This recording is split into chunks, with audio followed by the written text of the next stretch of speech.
Welcome back, everybody. Mr. Sean here from your Actuary Tutor JA. Let's get that grade 1 or grade 2. All right. So let's jump right into it. The topic that we're going to be taking a deep dive in is going to be set theory. All right. So let's first off start off by even discussing what is a set, right? So let me make sure you write the word set theory. All right. So what's a set, everybody? Well, just in short, it's just a group of things, okay? So when I describe a set, right? So I can have set A, yeah? And it can have this as the particular, that's the group. It's a group that has the numbers 1, 2, and 3 in there, all right? Now, the first thing to kind of make sure we understand is that a set is usually written with a capital letter. So when they define a set, right, they're going to be calling it set B or set C or set Z, any letter in the alphabet, right? Now, when they're defining the set, there's more than one way that they can. So that's what we're going to kind of take a quick snapshot on. They might say that set A is a set that has even numbers less than 10. Less than 10. This is a worded type of definition, okay? So when I say worded, it means that it's these words are describing what elements are going to be in the set. Now, when I talk about elements, we're talking about what are the values that are going to be in this set, okay? Now, when I think about even numbers, if you don't know this, well, even numbers are numbers that can be divided by 2 and does not give us a remainder. Yeah, so 2, 4, 6, 8, 10, literally it is all the numbers in your 2 times table. Okay, so let's kind of think about it. If I'm talking about even numbers less than 10, then I'm talking about 2, 4, 6, 8. I can't really write 10 because 10 is not less than 10. Yeah, so then this is the group of even numbers that they're referring to. Okay, so if you know the set A can be referred to based on the definition, worded definition, yeah? But it's your responsibility, you know. Definition, I can't spell, but I can do maths, right? That's the worded definition, right? But then there is now when you can create what are the elements that are in the set. So each one of these are called what, everybody? Those are called the elements of a set, all right? I hope that makes sense. Now let's go into, so with set theory, there's a lot of notation. That's why I'm trying to make sure that everybody kind of understand what's going on, right? So now these are the elements of the set. So you know what I'll be saying here, everybody? The number 2 is a member or is an element of set A. So everybody writes this is the E thing down. This means that it is a member of that set, all right? Hope that makes sense. The number 4 is an element or a member of set A. Okay, the element 5 is not a member of set A. Now let me make sure I write the notation how it's supposed to be. Yeah, they do write it like that, right? Where they put a slash there, right? So 5 is not a member of set A.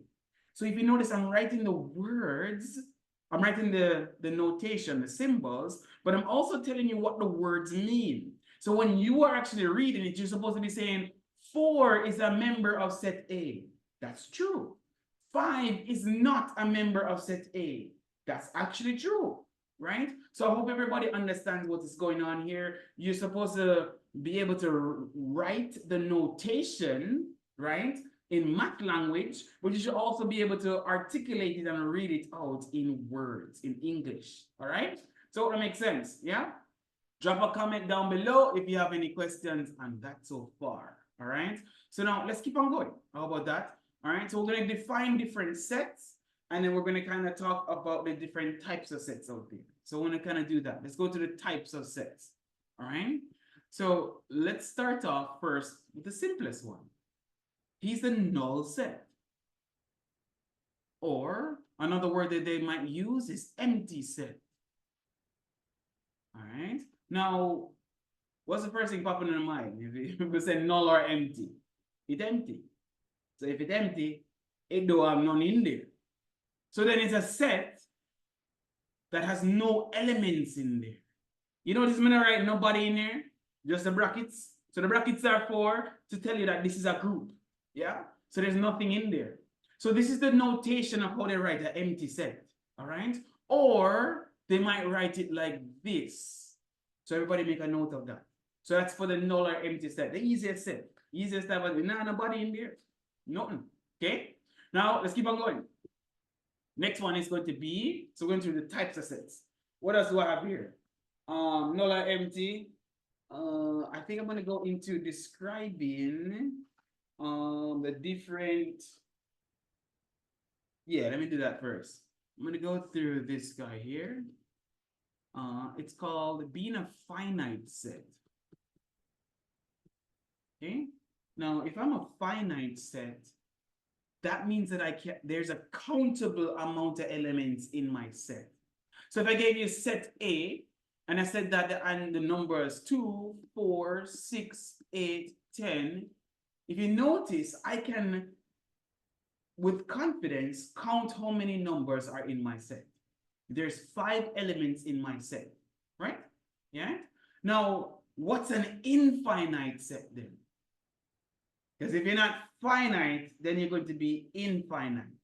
Now, if I'm saying that this is a set, and let's make sure we understand notationally what they're talking about. Sometimes they're going to say this. This is a set of numbers. 1, 2, 3. And when you see them put a dot, dot, dot, it means that it's continuing in that same pattern. So if you notice, I'm literally just adding 1 every time to the number. So this is saying 1, 2, 3, 4, 5, 6, 7, 8, 9, 10, 11, 12, blah, blah, blah, blah, blah, blah, blah. It keeps on going. Now, the key thing here, everybody, it's keep on going. So what does that mean? Can I count how many elements are going to be in this set? No. So then this is going to be an infinite set because it goes on forever. All right? So that's finite versus infinite. So we either have a countable amount of elements in the set, finite. We don't have nobody in the set, empty set or null set. Or we have a set that is going on forever in a certain pattern. Okay? If I told you, hey, we have, wait, hold on. We're having little technical difficulties here. Is that thing no one work with me? All right. We have a set B, and he's a set of the letters in the alphabet. Tell you something, I spell it. I spell anything here. Right? Now we have letters in the alphabet. Is that finite or is that infinite? Can I count the number of letters in the alphabet? Of course I can. And I can also be very, I can also write out what are the elements in set B. Because it's the letters in the alphabet. It starts at A, B, and C. Then it got all the way, to where? X, Y, and Z, don't? Right? So I know that I can write out all the elements in this set. I hope that makes sense. All right? Now, to wind down this video, we're going to kind of cap it here now. Now, I've been using something very important. I've been asking you how many elements are in the set. Now, there's a particular, once again, notationally, they like to give you some notations to kind of know. So we want to make sure we're in tune to it. So if I say set A is -3, -2, -1. Yeah, man, I have to go to the negative, because like everybody want to run away from it. It means something to man, right? So now I'm going to ask you now. Instead of asking in words, how many elements are in my set A? I'm going to subtly give you in notation.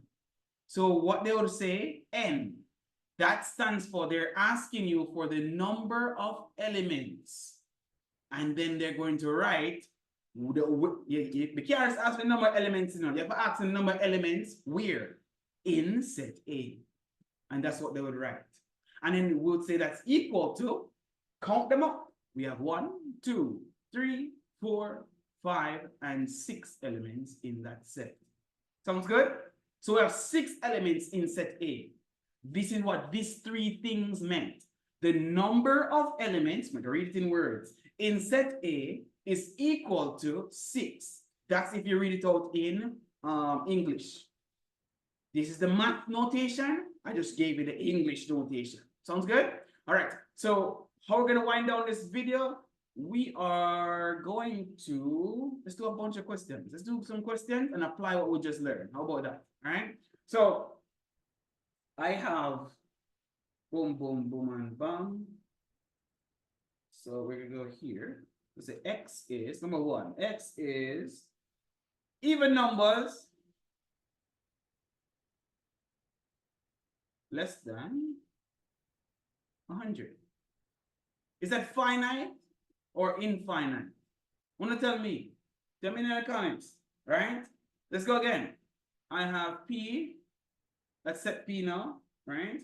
I have this 2, 3, 5, 7, 11, and keeps on going on forever. Is that finite or infinite? I kind of just gave you a hint, didn't I? Right? I told you that it went on forever. Tell me if it's finite or infinite. Now, another question to you guys. Pause the video. What are these elements in this set? There's a special word for them. Let me see if I can find it. All right, so pause the video.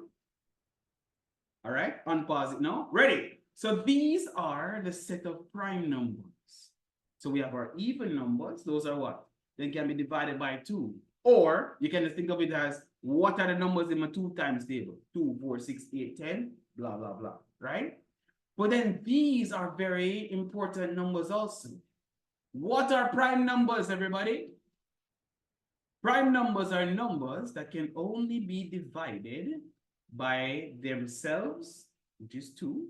So I'm going to kind of say the factors. Factors are just the numbers that can go into the number and don't give a remainder. So I know when 2 is divided by 2, it's going to give me 1, no remainder. I know 2 can be divided by 1, it's going to give me 2, and there's no remainder. So the factors for 2 is going to be 2 and 1. You notice this is it's itself and 1. That's what's making it prime. Okay? Now let's make sure we understand it as we close off, right? If I go to the number 4, everybody, yes, 4 can go into 4 because 4 divided by 4 is going to give me 1, right? But if you notice, there's an extra number that can go in there. Not just 4 and 1, but also 2 can go into 4 and does not give a remainder. These are what are called composite numbers. So write it down, write it down. So composite numbers are numbers that have more than 2 factors, all right? More than 2 numbers can go into the number and don't give a remainder. Prime numbers, those are numbers that only 2 factors they're going to have. All right, so write it down somewhere. So then when I go to 3, only 3 and 1 can go into it. When I go to 5, only 5 and 1 can go into it. So prime numbers are numbers that have 2 factors. Itself and 1. Itself and 1. Itself and 1. Write it down. Yeah? Is 6 prime? No. Because 1 can go into it, 6 can go into it, but also 2 and 3 can go into it. Because 6 divided by 2 gives me 3. No remainder. That's what's making it not going to be prime anymore, right? So this is what's called a composite number. So 6 is a composite number, all right? So to start us off in the next video, we're going to start off, can you tell me my composite or primes? Can you also let me know what's the number of elements in my set? All right? So check in the next video later.